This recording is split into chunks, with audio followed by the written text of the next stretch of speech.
नमस्ते। आज हम इतिहास के एक ऐसे पन्ने को पलटेंगे जो बहुत ही संवेदनशील और जरूरी है, सती प्रथा का अंत।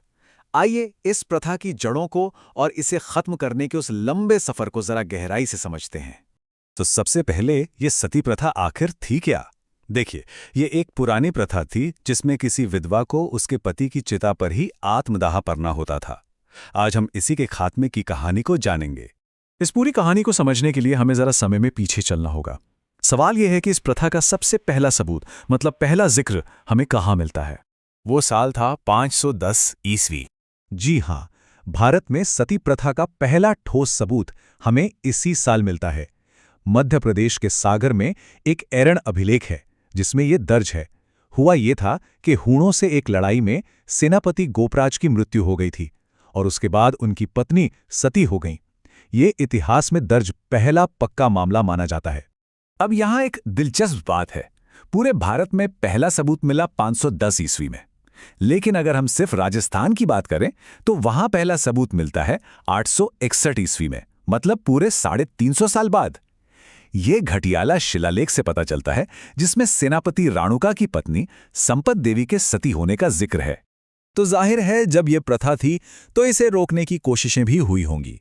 तो सवाल यह है कि इतिहास में वो पहला शासक कौन था जिसने इसे रोकने की कोशिश की?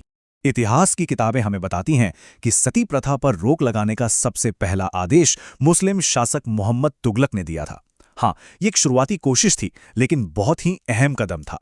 लेकिन इस प्रथा पर एक निर्णायक और पूरे देश के लेवल पर जो रोक लगी वो 19वीं सदी में जाके लगी, और ये एक ऐसा मोड़ था जिसने भारत के सामाजिक इतिहास को हमेशा के लिए बदल दिया। और इस बहुत बड़े बदलाव के पीछे जो सबसे बड़ी आवाज थी वो थे समाज सुधारक राजा राम मोहन राय।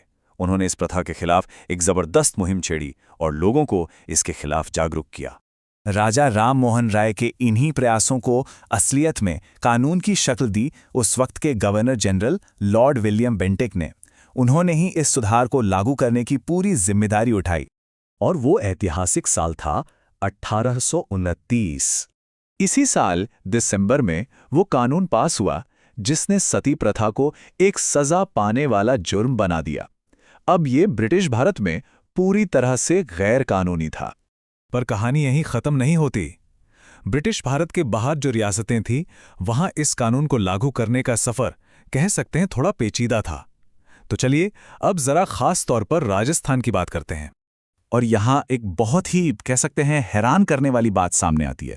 राजस्थान में सती प्रथा पर रोक लगाने वाली पहली रियासत बूंदी थी। और पता है उन्होंने ये कब किया? 1822 में, मतलब लॉर्ड बेंटिक के देशव्यापी कानून से भी 7 साल पहले। शासक विष्णु सिंह का ये एक बहुत ही आगे का सोचा हुआ कदम था। बूंदी ने जो राह दिखाई उस पर धीरे धीरे पूरा राजस्थान चल पड़ा। 1830 में अलवर, फिर 1844 में जयपुर, अगले कुछ दशकों में डूंगरपुर, जोधपुर और उदयपुर जैसी बड़ी बड़ी रियासतें भी इसमें शामिल हो गईं। ये एक धीमी प्रक्रिया थी जिसे पूरा होने में करीब 40 साल लग गए। और जयपुर का किस्सा तो और भी दिलचस्प है। 1844 में वहां के शासक राम सिंह ने ये प्रतिबंध लगाया, लेकिन इसमें मेजर जॉन लुडलो के प्रयासों की भी बहुत बड़ी भूमिका थी। इससे पता चलता है कि कैसे स्थानीय शासकों और ब्रिटिश अधिकारियों ने मिलकर इस बड़े सुधार को मुमकिन बनाया। तो इस पूरे ऐतिहासिक सफर के आखिर में एक और जरूरी बात को समझना बाकी है, इसका सामाजिक पहलू। देखिए, जो जानकारी मिलती है उसके मुताबिक राजस्थान में सती प्रथा सबसे ज्यादा राजपूत जाति में ही प्रचलित थी।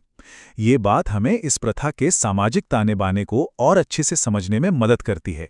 तो आखिर में ये पूरी कहानी हमें क्या सिखाती है?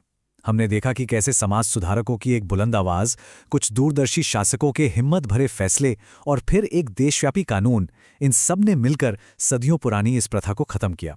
ये लंबा और पेचीदा इतिहास हमें सामाजिक सुधार के बारे में आखिर क्या बताता है? ये एक ऐसा सवाल है जो आज भी उतना ही मायने रखता है।